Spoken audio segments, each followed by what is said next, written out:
Hello and welcome to another episode of Marty's Matchbox Makeovers. Today I will be doing a makeover on this crane. It is a Matchbox Lesney M4, which means Major Pack number 4. They came out in 1959, so that is like 3 years before I was born. And it is the, wait for it, big breath required, the Taylor Woodrow Ruston-Bucyrus Excavator Shovel.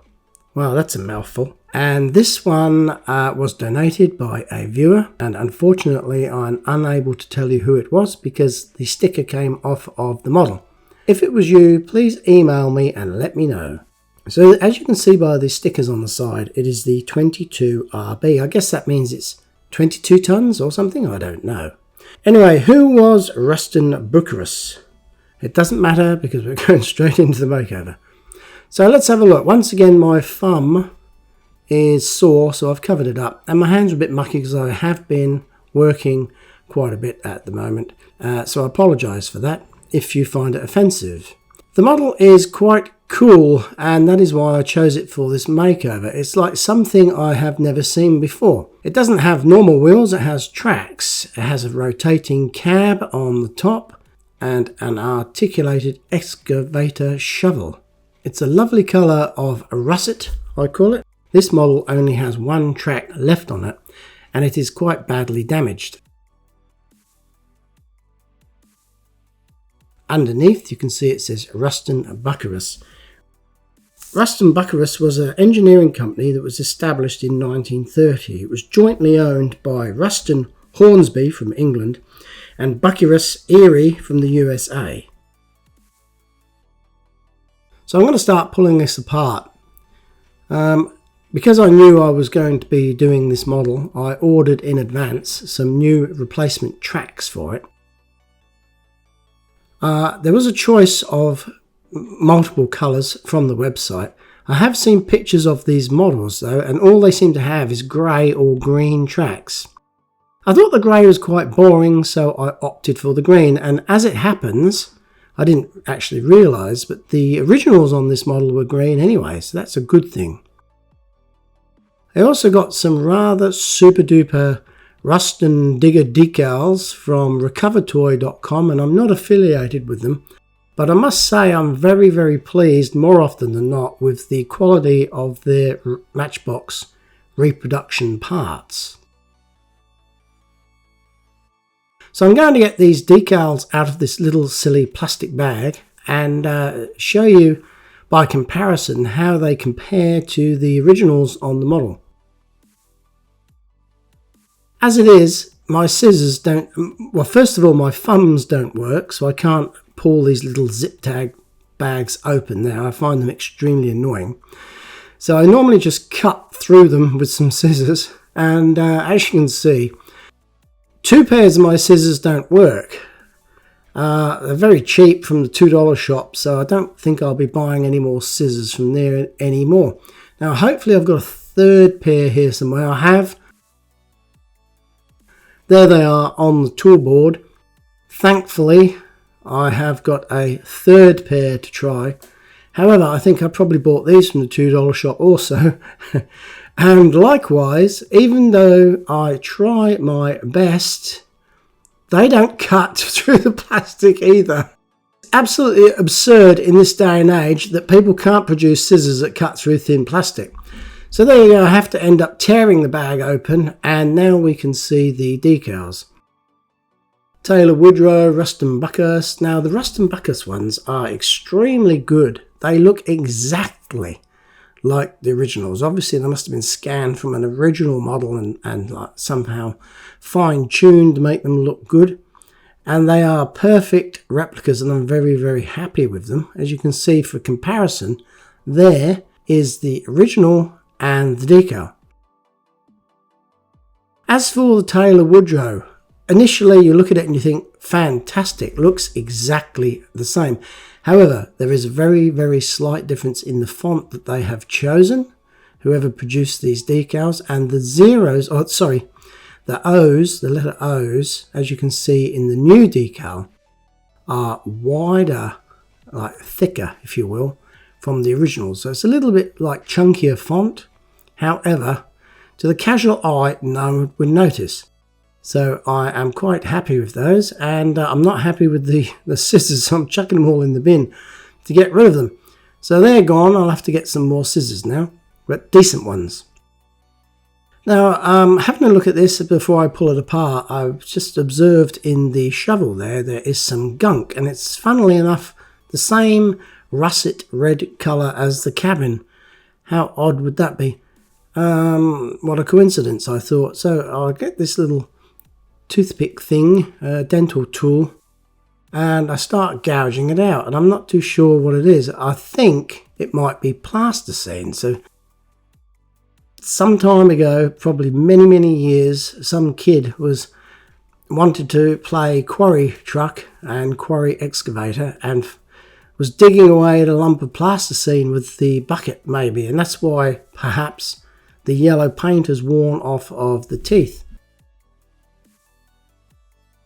So I know it's no point in applying paint stripper or even trying to paint this with this kind of plasticine. It's obviously some kind of petrochemical product, I guess, so the paint would not adhere to it.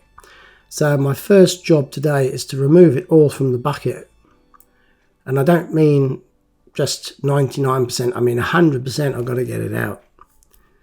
It takes me quite some time because it's quite deep. There's quite a bit in there. There you go, you can see some of the stuff that I've dug out, and it definitely looks like plasticine. So after I've done that, next order of business is to take the base off. The rivet in this case also acts as a pivot post for the tracked section on the base, so that the cabin and crane can swivel. So as you're playing with it, it looks like the real thing. So I'm very carefully drilling out just the oversized edge of the rivet that holds the base. I'm trying to get rid of the edge so I can just prise the base off and preserve 99.9% of the original rivet.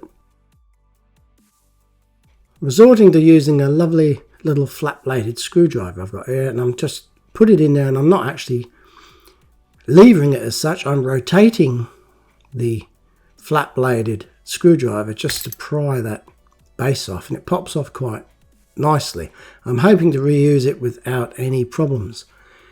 Here you can see that the base is held on by these flattened like ears of metal that protrude through a slot in the base.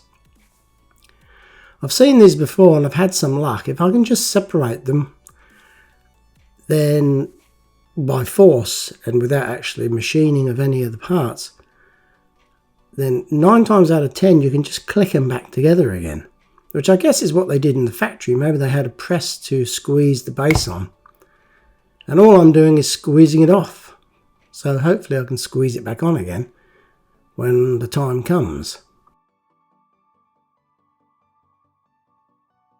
So to refit this swiveling base part, I'm going to drill out and tap this rivet using this very small drill and a tap, which is a thread cutting tool. And I'm going to put this tiny M2 screw in the hole, hopefully. So there you can see the drill I'm choosing is actually smaller than the external diameter of the thread on the screw.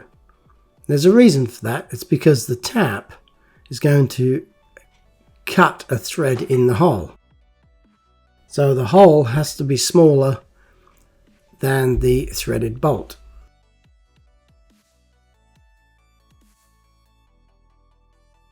I'm being very careful not to drill too deep, although I don't actually have to today.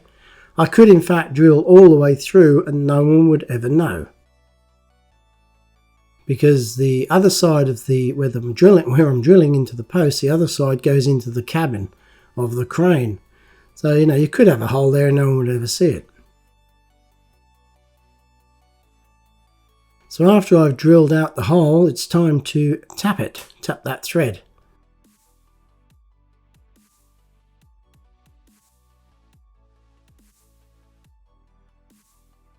I used to use a little bit of tapping oil, or any oil really, just to lubricate the threads on this tool I don't generally bother anymore. This alloy that Matchbox used all those years ago is relatively soft and is quite easy to cut, just with brute force and no lubrication.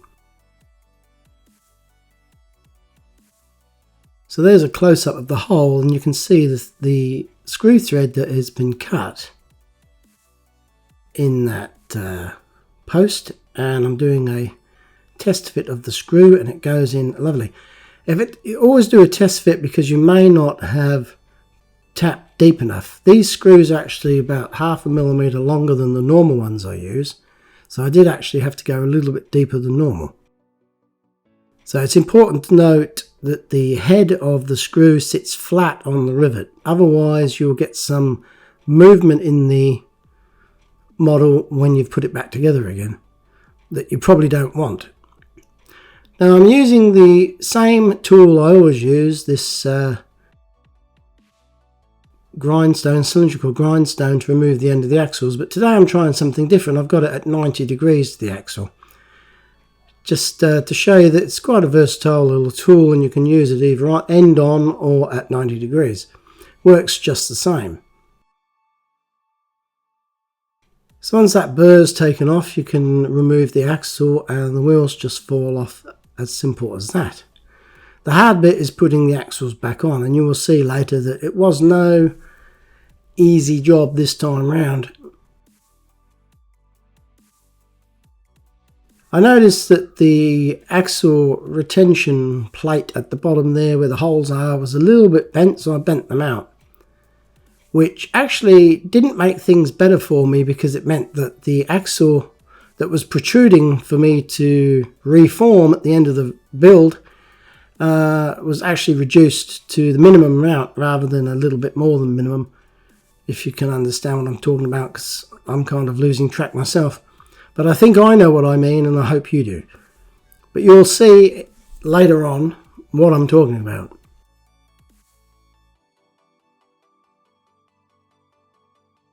So I keep all the bits together in a little plastic dish, that way they don't go missing.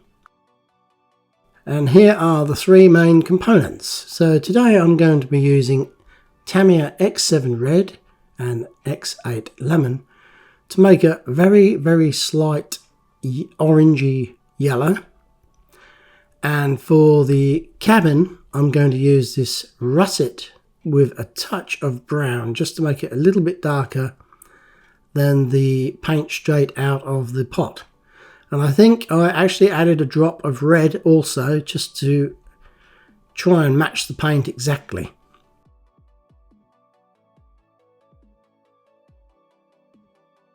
So obviously before I can paint it, I've got to remove the paint. I use the polish stripper paint stripper. And I'm trying to show you exactly how effective this stuff is on the original paint that Matchbox used. And this is in kind of real time. I'm just sitting it there. And this is maybe 2 or only 3 minutes later, and the paint is ready to remove. So it's extremely powerful product and highly suited to this hobby if you're pressed for time, which I usually am.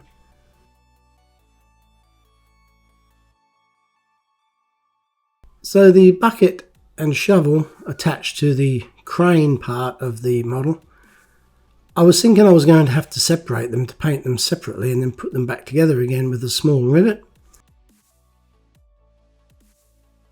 However, I thought to myself, the only area that won't be seen is the area where the pivot pin is, where the shovel twists up and down. So I actually opted to leave it on, and I'm going to paint the whole thing, touch it up in the hinge point with a brush if necessary, and then paint the rivet ends with some chrome paint to make it look like it's an original silver metal rivet that's has not been touched.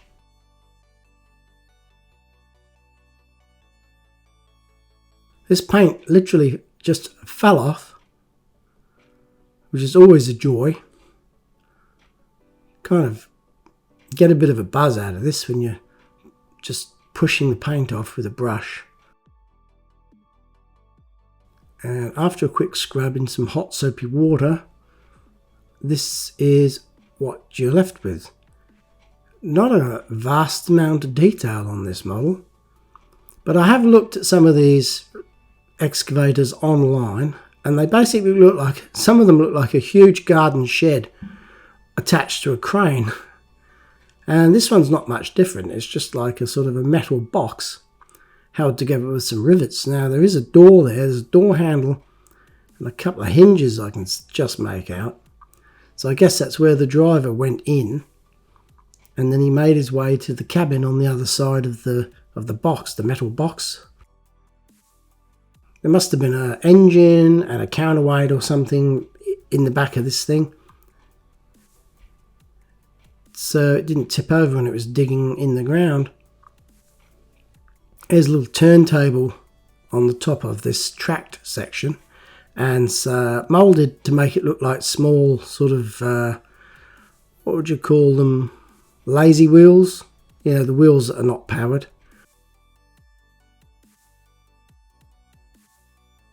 This was a little bit awkward. Even though I'd cleaned out all the plasticine, the paint inside the bucket was resistant somewhat to the paint stripper.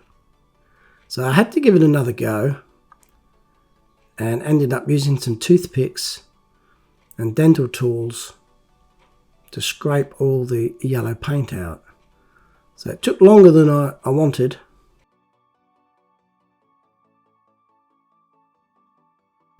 Sometimes this happens. You look at the model after you've paint stripped it and you realise there is a void that resists your efforts to clean it, and you have to revisit it.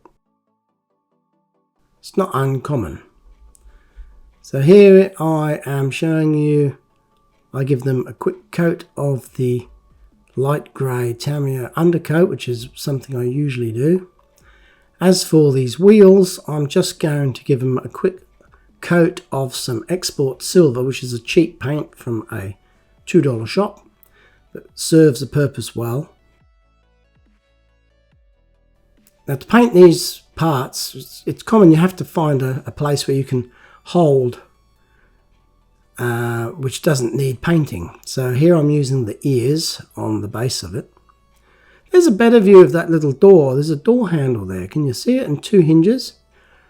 Probably couldn't see it before when I mentioned it, but now I've noticed there's another 2 hinges at the back, which probably is an access hatch or access door to the engine compartment, which would be concealed in the back here. As for that little window there at the back, this rectangle, maybe it was glass, maybe it was a vent. I wouldn't know. There's quite a severe casting line underneath there, but as usual I leave them on because it's all original. Nice wheel at the top of the jib where the cables would run. So I suppose there wasn't a lot of detail on the real thing, so that is why the model is equally rather plain to look at in its basic parts.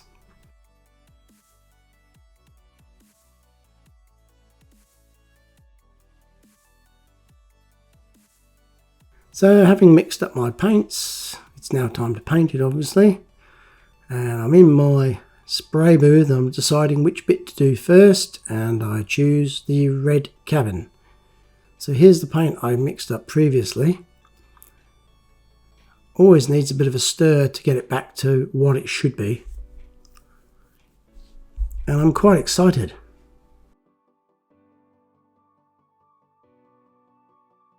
It's only now that I realise that this was paint that was left over from my previous makeover, and I had it parked on top of the spray booth and I grabbed it by mistake. So luckily I didn't use it, because if I had it done I had to have paint stripped it again. And here's the one that I wanted. This is the one that it was. I mean, I'm so dozy sometimes. I actually thought it was red, and I'm looking at it and I'm stirring it thinking, why isn't it going sort of burgundy? And it was because it wasn't the mix that I'd made up. Anyway, here we go, and I'm loving the colour. I'm feeling so clever at this point in time, until in a minute you'll see, as the paint started to dry out, it did not sit well on the model. I don't know what happened, what kind of contaminant was on there. It makes no sense at all. And I was pretty annoyed because I was running out of russet paint, and I knew that I didn't have enough to make up a second batch. So I've set that aside to clean and redo.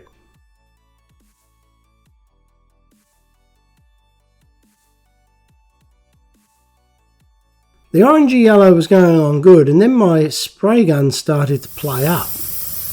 I'm not too sure what happened, but the actual button there that you depress to spray was not returning. Normally it self-returns and shuts the air off, but it was blowing air continuously. And I thought, don't tell me this model's jinxed, because sometimes you get a jinxed model.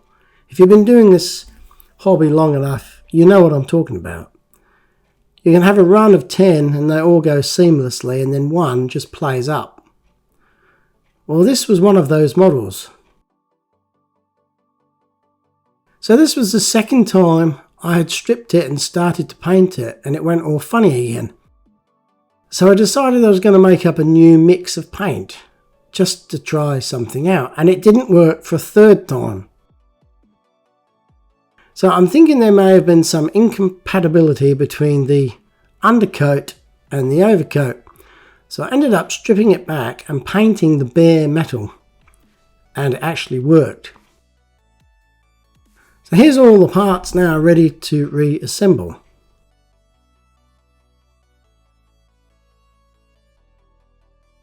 I went into this with a great deal of confidence. I thought, I've done this many times before.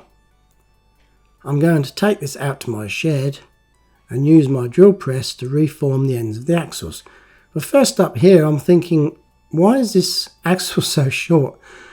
I tried again, and it's definitely short, and then I realised that the wheel is supposed to go inside the model, so it's not plain sailing. And I'm sure in the factory this would have slowed down the production line where they're assembling these. They would have had to fiddle around here and put that in that little gap, and then push that through, and then get another wheel and put it in the other gap, and then push it through again. It's all not plain sailing, and if it's not lined up, it doesn't go in the gap, and it's just all round frustrating. So that's one done. Not a lot sticking through for me to use. Maybe just enough. Fingers crossed. So for those who are not aware, this is what I use, a cheap Ryobi drill press that my father-in-law gave me because he lost the chuck key for it. So I bought a chuck key and gained a drill, which is great. And I've used it for this purpose, basically nothing else, since I got it. So I've got these two hole punches, sorry, not hole punches, the two punches, nail punches with concave ends, and I hold the axle with some pliers very tightly so it doesn't rotate, and then the end of the drill heats up the end and provides pressure to peen over or deform the end of the axle. That's what keeps the wheels on, and it works more than it doesn't. This one here needed a second go.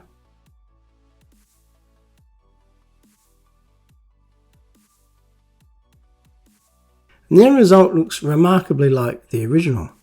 So I thought I'd film the second one just to make this video presentation a little bit more interesting. And I was really happy, and then the jinx thing happened again. I pushed a tiny little bit too hard, and the axle just bent like it was made of plastic. All of a sudden just went bam.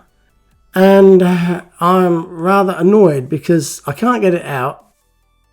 I have to cut it to get it out because there's not enough protruding at the end. And even if I could grind the end off, I can't thread it through the wheels because they're so fat wheels that the kinked bit wouldn't fit through. So I had to chop it off and then straighten these up again because they bent as well at the same time. And now I'm thinking these are going to snap off next. Thankfully they didn't.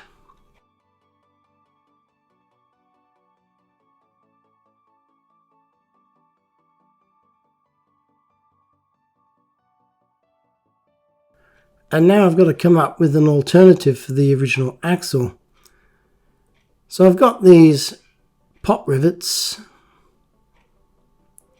and I've used them before. This is lucky. The head of the pop rivet shank is exactly the same diameter as the original axle. So I've got to use one of these. So I have to remove that little collar off of the rivet first. I do that by putting it in a vise and hitting it with a little hammer. So that's that bit I've taken off. I chucked that in the bin along with the scissors, and this is what I'm going to use. I have to cut it to length because it's slightly longer than I need.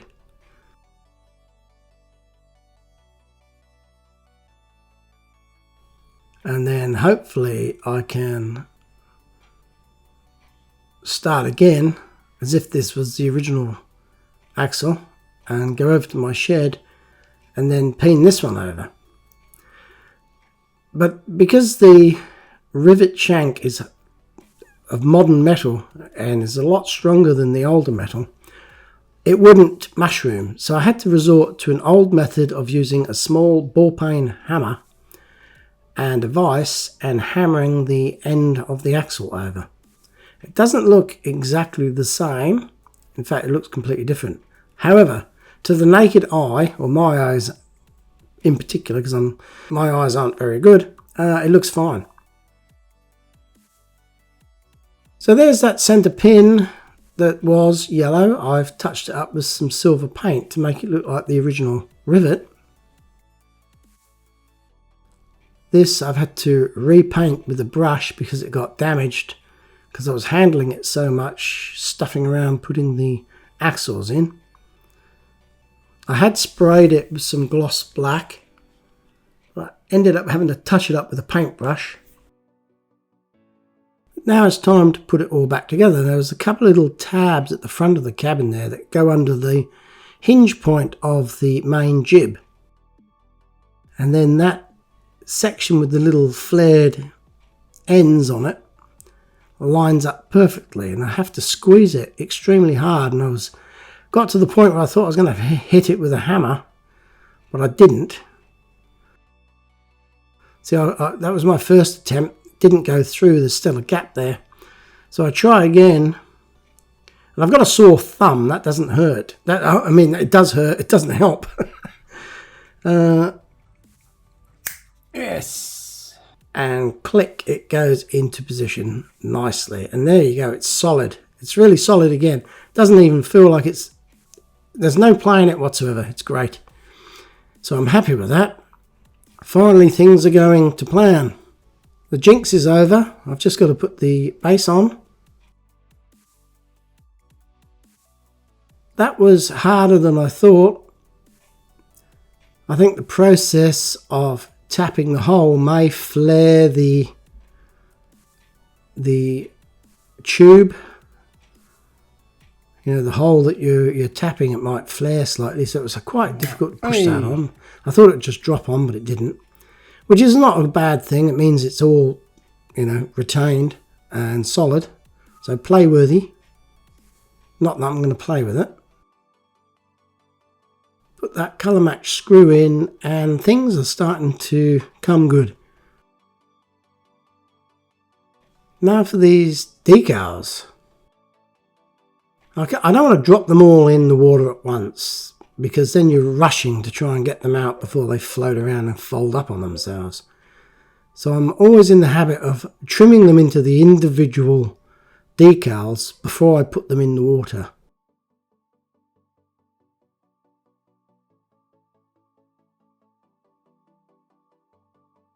So here's my decal setup, some warm water, some cotton buds for rolling over the decal once it's in position, toothpick to make some minor adjustments if necessary, and some small tweezers. And somebody gave me a tip once, or I read it online or something. You put 1 drop of washing up detergent into the water and it breaks the surface tension, which means that the decals, instead of floating on the top, they tend to submerge themselves and they release a little bit sooner rather than later.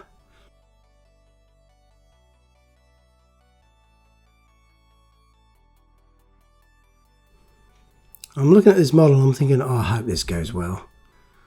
Like I said, it's been jinxed up till now, and I'm a little bit nervous that it's not going to work out. I apologise for the focus on the phone here, on the camera here, because I don't know what went wrong there. Seems to be looking at my thumb more than the model. A little bit disappointed in that footage. Luckily I took a second view, so maybe this one's a little bit better. I'm using this little square piece of tissue there just to wick away the majority of the excess water there when you place it on the model. Otherwise it takes forever to settle and it can actually move out of alignment. And so I'm using the toothpick and the cotton buds there just to squeegee away. Oh, it's always nervous. You only get one chance at getting this right, really. Has to be held in position and then squeegeed.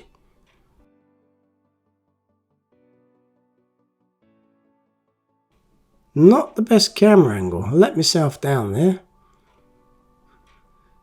However, looking at that, I am very, very pleased and optimistic that I am 2 steps away or 3 steps away from finishing. I've got to put the tracks on yet.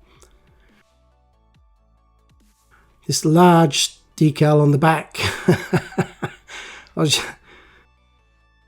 Again, I thought that was stable. I thought I was going to get a great video clip there for you to look at, but it didn't work. I resorted to holding it with my hands.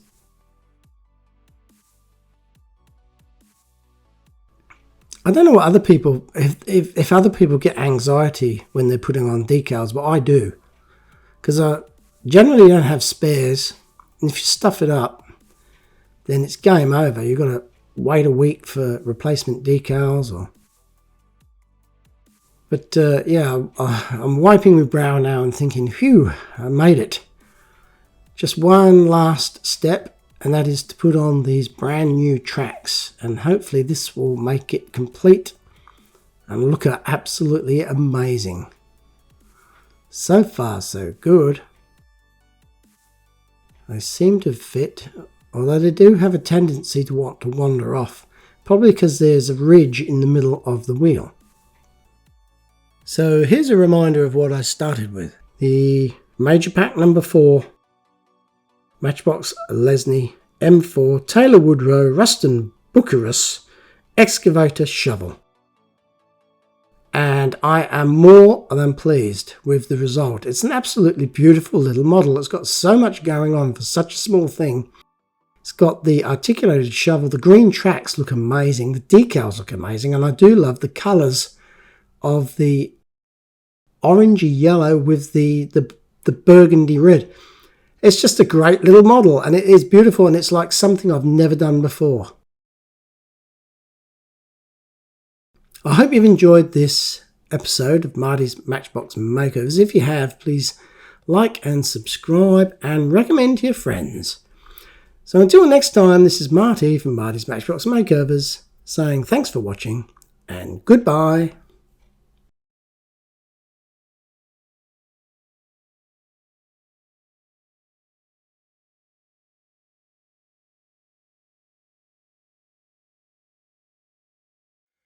Here's another set. Not having much fun here.